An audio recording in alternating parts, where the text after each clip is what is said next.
Let's take a look at Seattle and Arizona. Right now, we are sitting with Arizona as 6.5-point home favorites over the Seahawks. We know the motivation here. The motivational angle is that the Cardinals have an outside chance. Well, not even outside. They have a chance at winning the NFC West.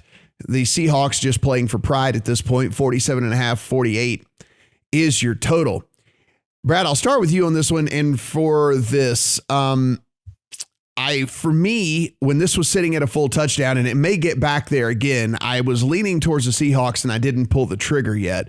And mainly because I think the Cardinals could be scoreboard watching in this game. And it was, look, a touchdown's big anyway. A touchdown, you got to cover a touchdown is big anyway. And then two, look, if the Cardinals look up and the Rams happen to be blowing out the 49ers, now that's not the indication with the spread that's out there, but listen, that could happen. There's also we've seen Cliff has played this pretty conservatively this year, right? I mean, he held out Kyler Murray, according to many reports, for longer than he had to make sure that he was healthy. They go ahead. They don't even mess around. They put DeAndre Hopkins on IR. They just like, all right, go get healthy. We need you for the playoffs, all this. Like, we've seen James Conner, whenever it's like, James Conner's questionable, then James Conner's out. And they just run with Chase Edmonds. Like, he seems to play everything fairly conservatively here.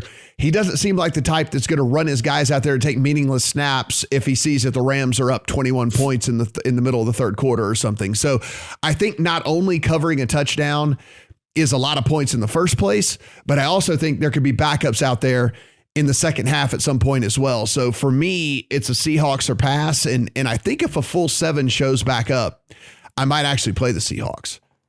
Yeah, I did play Seahawks plus 6.5 and plus the 7.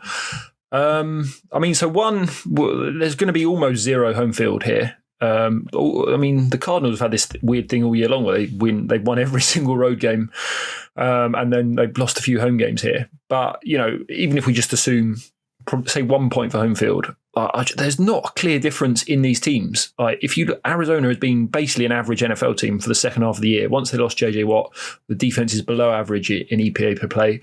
Now they've lost Hopkins on the offensive side. I'm looking at them; they're 13th in EPA per play over the second half of the season. It's just an average team. So I'm not sure they should be laying this many points. I literally just can't get to the number. Mm-hmm. Basically, that's it.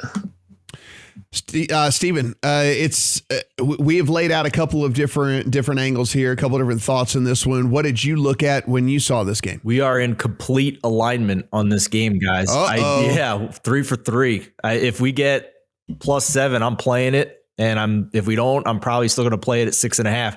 I didn't walk away from that win against Dallas thinking that the Arizona offense was back to being elite or anything. They had just 5.5 yards per play, which is close to league average. So we got a 1-week discount on Arizona as big dogs last week, and now we're back to having to pay a premium on this offense. So the last 4 weeks, the Seattle offense is 4th and 7th in EPA and success rate. Arizona's middle of the pack. I think they found something with Rashad Penny in the run game, 130 plus rushing yards in 3 of his last 4 games. The unlikely fantasy playoffs hero of 2021 is none other than Rashad Penny. And Arizona is 22nd and 23rd in PFF rush D and run stop win rate this year. So big advantage there. That should help free up Tyler Lockett and DK Metcalf in the passing game a little bit. So I think, both average at best defenses in this one over the past 4 weeks. So here we are again, final week. How much motivation is there for Seattle? But I think that Russell Wilson is always going to be motivated. Mr. Unlimited doesn't know the definition of packing it in. So I'm going to take the points here. Yeah, he is. And look, he's playing for his next team, right? He wants to put some more tape out there for whoever's going to trade for it, whenever he demands the trade in the offseason. Now, Matt, he did say that his plan is to win Super Bowls and win them in Seattle. Yeah. So, I mean, yeah, sure. It's either that's code for you better fire Pete Carroll or I'm leaving. Exactly. Is what that is. That is okay. Yes, I'll stay if you get rid of Pete Carroll.